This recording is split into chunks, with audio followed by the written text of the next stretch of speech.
শীতের সিজন আসলে নানা রকমের সবজি, আর এই সবজি ভাজি হোক, তরকারি হোক বা খিচুড়িতে দিয়ে হোক, সবকিছুতে এই সবজিগুলো খেতে দারুণ লাগে। আসসালামু আলাইকুম, আশা করি সবাই ভালো আছেন। চলে আসলাম নতুন একটি ভিডিও নিয়ে। ভিডিওটা শুরু থেকে শেষ পর্যন্ত সবাই দেখবেন। তো এখানে সিম, ফুলকপি, পাতাকপি, শসপাতা, লাল শাক, বেগুন, কাঁচা বাজার নিয়ে আসছে, আর নিয়ে আসছে পুঁটি মাছ। তো এগুলো কেটে পরিষ্কার করে নিচ্ছি। লাল শাকগুলো বেছে নিছি। ফ্রিজ থেকে এক পোলটা পাঙ্গাস মাছ বের করে ভিজিয়ে রাখছিলাম।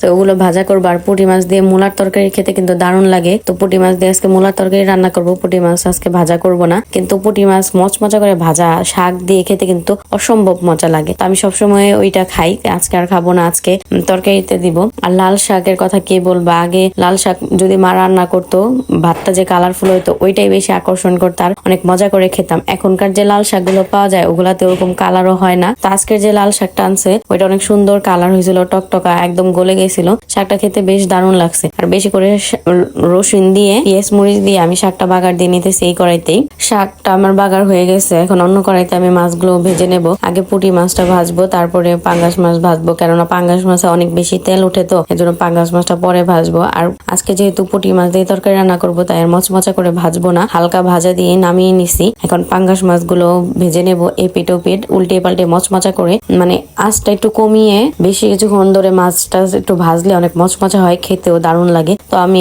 চুলার জালটা কমিয়ে মাছগুলো এপিট ওপিট করে আমি মচমচা করে ভেজে নিচ্ছি।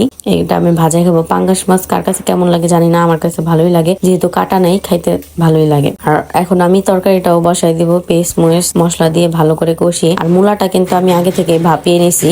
মূলাটা ভাপ দিয়ে রান্না করলে মূলার যে একটা গন্ধ থাকে সেই গন্ধটা লাগে না, খেতে ভালোই লাগে। আর যদি ভাপ দিয়ে না রান্না করে ওই মূলা আমি আর খেতে পারি না, এক একজনের এক এক রুচি। তো মূলাটা আমি বেশ কিছুক্ষণ কষিয়ে ঝোল দিয়ে নিছি। এখন পুঁটি মাছগুলো দিয়ে ভালোভাবে নেড়ে চেড়ে রান্না করে নেব। আর এই সিজনে ধনেপাতা না দিলে, কোনো তরকারিতে যদি ধনেপাতা না দেয় তরকারিটা অসম্পূর্ণ থাকবে। তো নামানোর আগে ধনেপাতা কুচি দিয়ে তরকারিটা নামিয়ে নিয়েছি। এগুলোই ছিল আজকে রান্না বান্না। ভিডিওটি ভালো লাগলে লাইক কমেন্ট শেয়ার করে দিবেন। ইউটিউব চ্যানেল থেকে দেখে থাকলে চ্যানেলটা সাবস্ক্রাইব করে দিবেন। ভালো থাকবেন সবাই, আল্লাহ হাফেজ।